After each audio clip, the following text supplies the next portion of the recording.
Hello students, welcome to the big math theory. आज मैं आपके लिए लेकर आया हूँ सर मैथ्स का क्या यूज है इस सीरीज का तीसरा एपिसोड। तो एक कमरे में कितने बल्ब आप लगा सकते हैं, यही आज का टाइटल, यही आज का टॉपिक। तो ये जानने के लिए ये जरूरी है कि जाने कि किसी कमरे में कितनी रोशनी की जरूरत पड़ती है। अगर मैं आपसे कहूं कि एक स्टडी रूम में 500 लक्स की जरूरत पड़ती है, तो ये लक्स क्या है? लक्स लाइट को मेजर करने का एक यूनिट। इससे पहले आपने इस तरीके के शब्द शायद सुने होंगे, जैसे कि कैंडेला, लक्स, ल्यूमेन। साइंस में पढ़ा होगा आपने। तो पहले हम समझते हैं कि ये यूनिट्स क्या हैं। तो सबसे पहले बात करते हैं कैंडेला की। कैंडेला ये बताता है कि कितनी दूरी से आप लाइट सोर्स को देख सकते हैं। मतलब अगर कोई लाइट सोर्स 10 कैंडेला का है और दूसरा लाइट सोर्स 20 कैंडेला का है, तो हम 20 कैंडेला के लाइट सोर्स को 10 कैंडेला के लाइट सोर्स के कंपैरिजन में ज़्यादा दूर से देख सकते हैं। इसीलिए लेज़र पॉइंटर का कैंडेला वैल्यू ज़्यादा होता है। वैसे एक कैंडेला रफली बराबर होता है एक कैंडल से आने वाली रोशनी के। अब बात करते हैं लक्स की। लक्स बताता है कि कितनी दूरी पे कितनी रोशनी पड़ेगी लाइट सोर्स की वजह से। जैसे जैसे लाइट सोर्स से आपकी दूरी बढ़ेगी, वैसे वैसे लक्स की वैल्यू कम होती जाएगी। रात में फुल मून की वजह से धरती पे लगभग 1 लक्स की रोशनी पड़ती है, जबकि इनडायरेक्ट सनलाइट की वजह से लगभग 10,000 से 25,000 लक्स रोशनी धरती पे पड़ती है। और डायरेक्ट सनलाइट लगभग 1 लाख लक्स रोशनी देता है धरती पे। चलिए फिर आगे बढ़ते हैं। अब बात करते हैं ल्यूमेन की। ल्यूमेन बताता है कि लाइट सोर्स कितनी विजुअल लाइट प्रोड्यूस करता है। जैसे कोई बल्ब अगर 100 ल्यूमेन लाइट प्रोड्यूस कर रहा है और यदि हम उसके आधे हिस्से को ढक दें, तो वो 50 ल्यूमेन लाइट ही प्रोड्यूस कर पाएगा। तो अब हम कैंडेला, लक्स और ल्यूमेन समझ गए हैं। चलो फिर देखते हैं कि ये सारे टर्म्स क्या मार्केट में अवेलेबल बल्ब्स की पैकेजिंग के ऊपर लिखे होते हैं। ये एक 9 वॉट का एलईडी बल्ब है, जिसके बैक साइड में आप देख सकते हैं कि ल्यूमेन लिखा हुआ है 900। मैंने स्टार्टिंग में आपको बताया था कि स्टडी रूम के लिए 500 लक्स की ज़रूरत पड़ती है, पर यहाँ तो ल्यूमेन लिखा हुआ है। तो एक्चुअली हमें ल्यूमेन और लक्स का कन्वर्जन पता होना चाहिए। ल्यूमेन होता है lux multiplied by area of the room. आगे चल के हम कुछ एग्जांपल्स की मदद से इस कन्वर्जन को भी समझेंगे, पर पहले देखते हैं किस तरीके के रूम्स के लिए कितने लक्स की ज़रूरत होती है।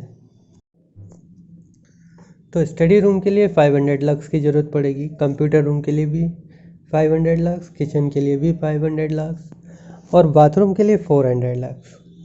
स्टोरेज रूम के लिए आप 100 लक्स की ज़रूरत पड़ती है, स्टेयर्स के लिए 150 लक्स, जनरल एरिया, घर का कोई जनरल एरिया है उसके लिए 150 लक्स। अगर ड्राइंग या सिलने का कोई काम है, स्विंग वर्क के लिए 1000 लक्स। चलिए वाइट बोर्ड की तरफ चलते हैं। चलो फिर देखते हैं कि स्टडी रूम में हमें कितने ल्यूमेंस की जरूरत पड़ेगी। ल्यूमेंस का फॉर्मूला हमने पढ़ ही लिया है। क्या होता है भाई? ल्यूमेंस बराबर होता है lux multiplied by area of room. तो रूम का एरिया मान लेते हैं कुछ 100 फीट स्क्वायर मान लेते हैं, ठीक है ना। अच्छा, जो लक्स हमें पता है स्टडी रूम के लिए 500, वो होता है ल्यूमेन पर मीटर स्क्वायर। तो ये चीज मीटर स्क्वायर में है, तो हमें एरिया को मीटर स्क्वायर में कन्वर्ट करना पड़ेगा। तो 1 फीट स्क्वायर बराबर होता है 0.093 मीटर स्क्वायर। तो सारी डिटेल्स हमारे पास है। तो अब ल्यूमेन कैलकुलेट कर लेते हैं। ल्यूमेन बराबर हो गया लक्स मल्टीप्लाइड बाय एरिया और यूनिट कन्वर्जन, है ना। एरिया ही आ गया, ये लगभग आ जाएगा 4650 ल्यूमेन। तो हमें स्टडी रूम के लिए 4650 ल्यूमेन की जरूरत पड़ेगी। हमने आपको दिखाया था कि एक 9 वॉट एलईडी में लगभग 900 ल्यूमेन था। तो अप्रोक्सीमेटली 900 से आप डिवाइड करोगे तो 5 बल्ब आएंगे। तो स्टडी रूम में हमें 5 बल्ब लगाने पड़ेंगे। तो क्या वाकई 5 बल्ब लगाना चाहिए? भाई एक ऐसा बल्ब जिसका ल्यूमन अगर 4000 5000 हो तो एक बल्ब से भी काम चल जाएगा। तो कौन सा ऑप्शन बेहतर है, 5 बल्ब लगाओगे या एक बल्ब लगाओगे? तो ये डिपेंड करता है कि बल्ब की रूम में पोजीशन क्या है। इस पोजीशन को समझने के लिए आगे ये वीडियो देखिए। मान लो ये पिंक स्क्वायर स्टडी रूम है, ब्लू डॉट बल्ब है और सर्किल बताता है कि लाइट की रेंज कितनी है। जितना ज़्यादा ल्यूमन होगा रेंज भी उतनी ज़्यादा होगी। बल्ब को कॉर्नर पे रख कर पूरा रूम कवर हो रहा है या नहीं, कहीं ल्यूमन वेस्ट तो नहीं हो रहा? ऑफ कोर्स हो रहा है। तो चलो फिर इस नई पोजीशन पे बल्ब को रख कर देखते हैं, क्या ये पोजीशन बेहतर है या फिर ज़्यादा ल्यूमन के कम बल्ब इस्तेमाल करना बेहतर होगा, जैसा कि आप इस समय वीडियो में देख पा रहे हैं। क्या इन पोजीशंस में बल्ब को रखना बेहतर है? चलिए इससे पहले कि हम आंसर को ढूंढें, हम इस वीडियो को ध्यान से देखें। आप नोटिस करेंगे कि लाइट कंटिन्यूसली नहीं आ रही है क्योंकि फ़ैन उसे ब्लॉक कर रहा है। तो बल्ब की पोजीशन डिसाइड करते वक्त हमें इस बात का ध्यान रखना होगा कि ऐसी सिचुएशन ना आए। तो अब फ़ैन को सेंटर में रखकर बल्ब की पोजीशन को और बल्ब की संख्या को मैनिपुलेट करेंगे। जैसा कि आप देख रहे हैं, अगर बल्ब की संख्या बढ़ा दें और ल्यूमेन कम कर दें तो क्या ये सिचुएशन बेहतर है? तो फाइनली हमें रूम में कितने बल्ब लगाने हैं ये डिपेंड करता है कि कितनी ल्यूमेन की ज़रूरत है, कौन सी पोजीशन पे बल्ब लगाए जाएंगे और कॉस्ट एफिशिएंसी क्या है। चलिए अब कहानी को आगे बढ़ाते हैं। अगर आप पता लगाना चाहते हैं कि आपके रूम का बल्ब कितना लक्स प्रोड्यूस करता है तो आप लक्स लाइट करके एक ऐप डाउनलोड कर लें। चलो मैं आपको डेमो दे देता हूँ। अभी मैंने ये ऐप ओपन किया और लाइट ऑफ है तो 0 लक्स दिखा रहा है। एक बल्ब ऑन होने पर लक्स बढ़ने लगा और दूसरा बल्ब ऑन किया तो और बढ़ गया और तीसरा बल्ब ऑन किया तो और बढ़ गया। ये मेरा स्टडी रूम है तो लगभग 400 से 500 लक्स की ज़रूरत रहती है।